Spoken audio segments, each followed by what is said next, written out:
Hey, Tom Rabbit! I hope you got this for your recording. Hey, YouTube out there. Tom Rabbit likes to record these. Hey, Tom Rabbit! A variety of atheist cliches as to why it's legitimate not to believe in God, but none of these hold water. None of them. Darth, what's your arguments for God's existence? Well, my rationale for God's existence is that God exists, and we know this by virtue that he has revealed himself in a way that is undeniable and irrefutable. In what way was that? God has revealed himself in all of creation. Every fact that you are acquainted with is indicative and revelatory of the eternal, and that it could only be so if and only if the eternal was a mind and had the sufficient character set to reveal it. Now, your only other option is, if you reject that presentation, is to say that the facts that you are acquainted with are not indicative of the eternal. Are you prepared to sustain that?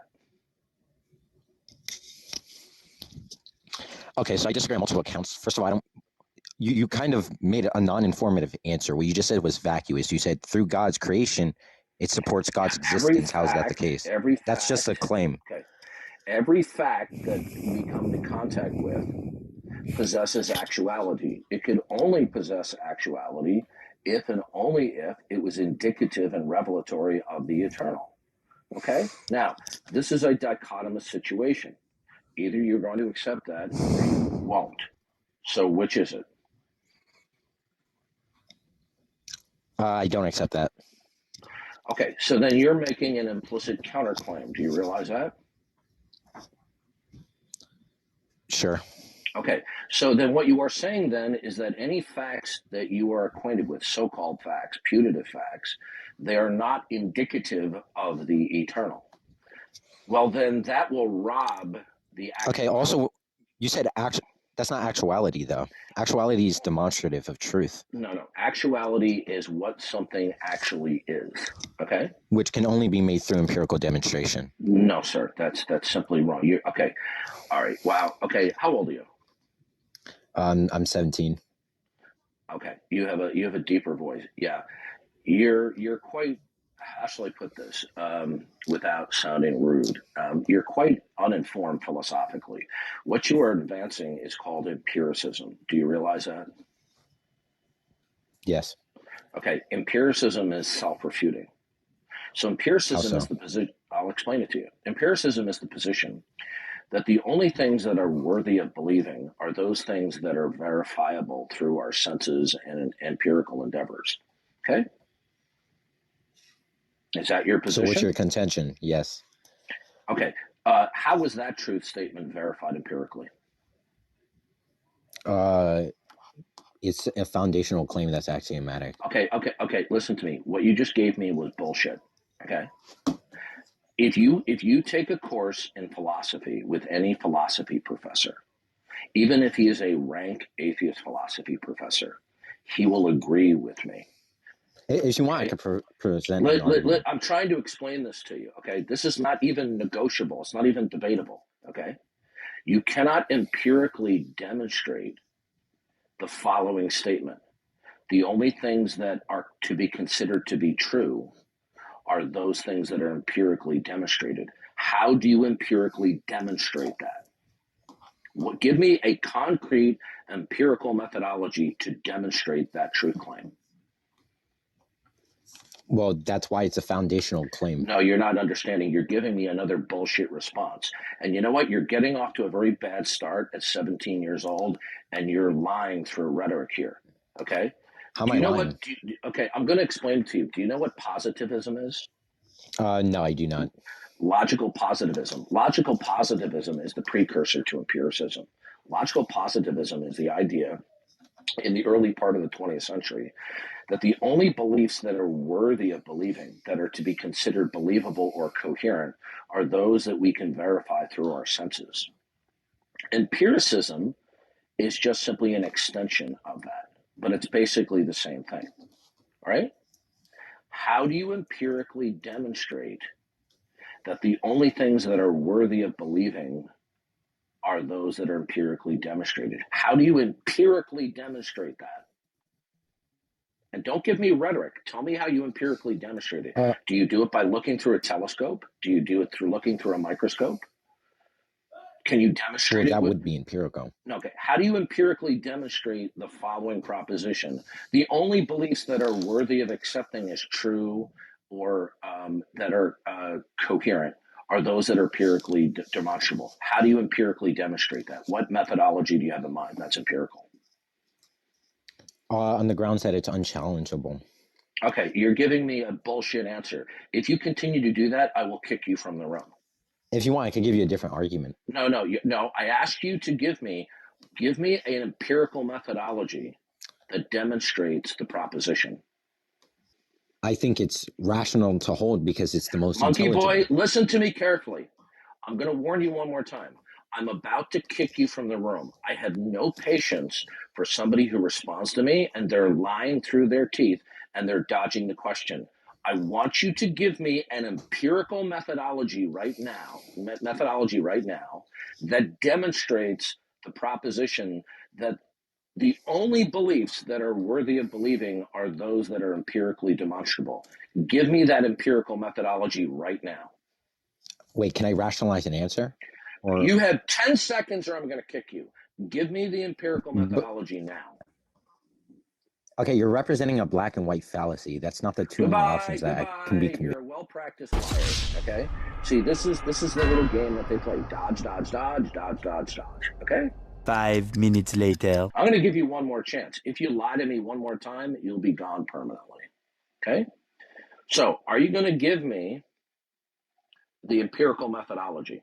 I don't want to hear anything else that comes out of your mouth.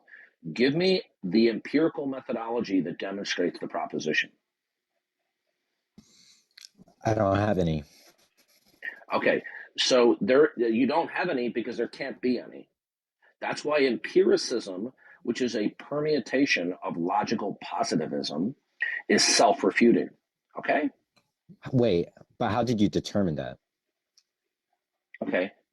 It's self-refuting because it's self-contradictory. How did you determine that? The only propositions that are worthy of believing are those that are verified by our sense perception. But you're saying how is that? Listen, I'm explaining it to you, sunshine. I think I've learned a little bit more on this planet being 61 years old than you do at 17. I think I know a little bit more than you do. Okay?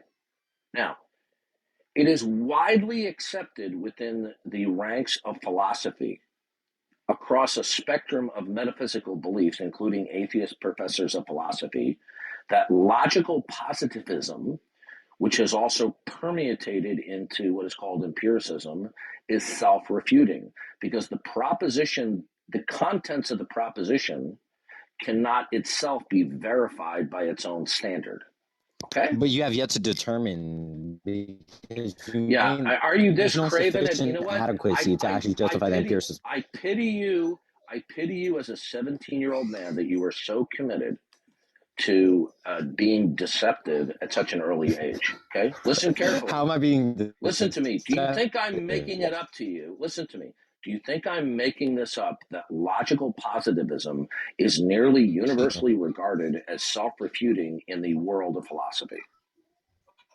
Do you think I'm making that up? But you realize it doesn't logically follow that me being invalid means I'm deceiving. Listen, I've been doing this for 12 years. I've debated thousands of atheists. I know when people are being evasive and deceptive. It is relevant.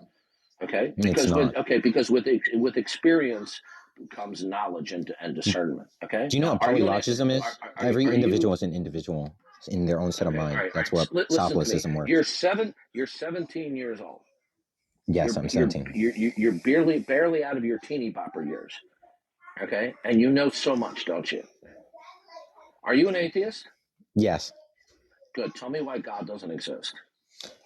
Sure. So there's something called Aristotle's four causes, which is material cause, efficient cause, formal cause, final cause. They're axiomatically contingent to each other to say that there's a material cause or efficient cause without a material. Stop right there. Okay. Is there anything that is singularly ultimate that dictates all states of affairs? That's a loaded question. No, it's not a loaded question. When people are afraid to answer a question, either because out of ignorance or they don't know how to defend either the pro or con, they say it's a loaded question. Can you tell me what a loaded question is in one sentence? Something that makes an assumption. No. Your question of no, yes. sir. A loaded question. You're presupposing something in your question. No, it doesn't matter. All questions presuppose something. Therefore, if a loaded question, if you ever talk to me again, I'm going to kick you from the room. I won't just move you back to the audience. You don't know what you're talking about. What you're typically doing is a retort that people use as a strategery, that when they don't want to answer a question, either because of their own ignorance or they can't defend either the yay or the nay, what they will say, they will retort as saying, well, that's a loaded question. A loaded question is not one that contains an assumption, because then that would mean that all questions are loaded, because all questions are laden with assumptions. Do you realize that? Do you realize all questions are laden with assumptions? I reject that. Okay, goodbye. You're an idiot. Okay, all right. See, this is why you just can't deal with certain people and social networks like this, is because they will just lie through their teeth about anything and everything. So it's pointless talking to them. But he showed a pattern of overt deception. So I'm not going to waste my time talking with somebody who's just spewing rhetoric. I strongly welcome vigorous disagreement. I even welcome people telling me I'm dead wrong. But I'm old enough, right, where I know from experience, I know when people are lying to me and they're purposely being evasive. They're being verbally deceptive. Well, why should I continue to talk with somebody like that? Okay? I shouldn't waste my time. Did you catch that, Tom Rabbit? Hope you upload that to YouTube.